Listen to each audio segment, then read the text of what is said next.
Você já se perguntou por que Satanás queria tão desesperadamente o corpo de Moisés após sua morte? Essa pergunta pode parecer perturbadora ou até bizarra, mas está profundamente enraizada nas contas bíblicas. Moisés, uma figura imponente na história, liderou os israelitas das algemas da escravidão egípcia até a entrada da Terra Prometida. Ele foi o canal para os 10 mandamentos, um farol de esperança e fé. Mas o que aconteceu após sua morte foi chocante. Segundo a Bíblia, Deus colocou Moisés para descansar em um local não revelado. No entanto, um evento peculiar se desenrolou. Houve uma altercação feroz entre o anjo Miguel e o diabo sobre os restos de Moisés. Isso não é uma história tirada do nada, mas uma referência do livro de Judas, versículo 9, onde o arcanjo Miguel e Satanás se enfrentam seriamente sobre o corpo de Moisés. Esse cenário levanta mais perguntas sobre o significado espiritual dos restos de Moisés. Vamos nos aprofundar nos eventos bíblicos que cercam a morte de Moisés e esta disputa peculiar. Moisés, o homem que liderou os israelitas para fora do Egito, que recebeu os 10 mandamentos diretamente de Deus e que guiou seu povo em direção à Terra Prometida, estava agora à beira da morte. Sua vida foi repleta de encontros extraordinários, revelações divinas e milagres poderosos, mas, justo antes de entrar na Terra Prometida, ele cometeu um erro muito grave que quase custou seu ministério. Deus havia especificamente pedido a Moisés para falar com a rocha para que água jorrasse e os filhos de Israel pudessem beber. Mas, infelizmente, devido à pressão dos israelitas, Moisés, irritado, virou-se para o povo e disse: "Devemos sempre tirar água para vocês beberem?" Embora essa afirmação pudesse parecer inocente, teve consequências muito sérias. O primeiro erro de Moisés foi usar a palavra nós em vez de dizer Deus. Era o poder de Deus que traria a água, não o de Moisés. Ao dizer nós, significava que Moisés atribuiu algum nível de poder a si mesmo. Em segundo lugar, Moisés golpeou a rocha quando Deus havia dito para ele falar com ela. Imediatamente após fazer isso, Deus disse a Moisés que ele não entraria mais na terra prometida por causa de seu erro. Pense nisso. Você pode imaginar tudo pelo que Moisés passou apenas para perder no final, após o qual ele morreu. O livro de Deuteronômio 34, versículos 5 e 6, narra o evento da morte de Moisés. Diz: "Assim Moisés, o servo do Senhor, morreu ali na terra de Moabe, de acordo com a palavra do Senhor, e ele o enterrou em um vale na terra de Moabe, em frente a Bet-peor. Mas ninguém conhece seu túmulo até hoje." Este trecho nos diz que Moisés morreu na terra de Moabe, conforme as palavras de Deus, e então, num ato misterioso e divino, Deus mesmo enterrou Moisés. Este é um acontecimento incomum na Bíblia.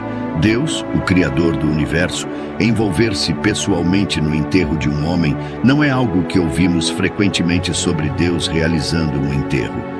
Este ato de intervenção divina sinaliza o vínculo especial que Moisés compartilhou com Deus. Moisés não era apenas um servo do Senhor, ele era um amigo, e nesta amizade vemos um ato notável de amor, respeito e honra. Mas então surge uma pergunta: por que Deus escolheu enterrar Moisés em um lugar secreto? Por que a localização de seu túmulo foi mantida oculta do mundo? A resposta a esta pergunta nos leva a uma exploração mais profunda da sabedoria de Deus e dos planos astutos de Satanás, onde encontramos Miguel Arcanjo e Satanás travados em uma disputa feroz, não aqui na Terra, mas nos reinos celestiais. Esta não foi uma discussão comum, mas então Satanás veio reivindicar o corpo de Moisés. Seu movimento audacioso é enfrentado com resistência por ninguém menos que Miguel Arcanjo. A Bíblia não nos fornece todos os detalhes desta confrontação celestial, mas sabemos que Miguel, firme em seu dever divino, resistiu à reivindicação de Satanás. Miguel, um arcanjo de grande poder e autoridade, manteve sua posição. No entanto, ele não repreendeu Satanás em seu próprio nome ou poder. Em vez disso, ele disse: "O Senhor te repreenda." Aqui vemos a humildade e sabedoria do arcanjo Miguel, que reconhece que o poder de repreender Satanás vem de Deus sozinho.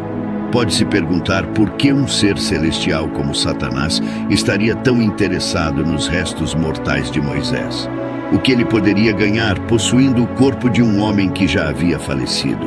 Primeiramente, há uma chance de que Satanás quisesse impedir Moisés de ser ressuscitado ou assumido ao céu. Satanás poderia ter suposto erroneamente que Deus planejava levar Moisés ao céu, assim como Elias ou Enoque.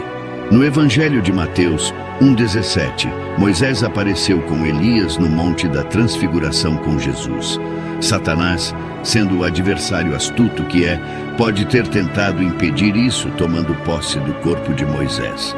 Outra razão importante pela qual Satanás queria o corpo de Moisés era porque Satanás provavelmente queria usar o corpo de Moisés como objeto de idolatria para os israelitas.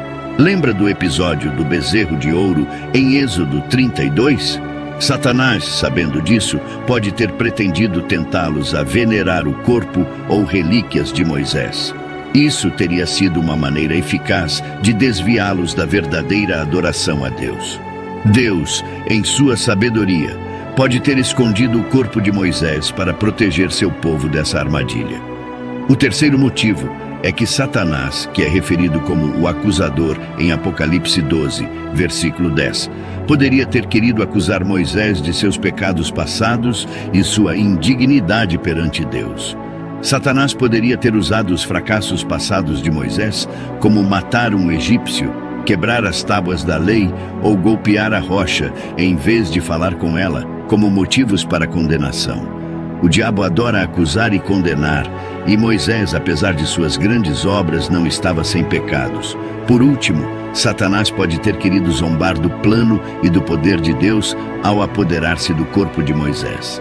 Satanás poderia ter tentado reivindicar um troféu de sua vitória sobre o líder e mediador escolhido por Deus. O diabo, em seu orgulho e rebelião, busca constantemente desafiar Deus e seus planos.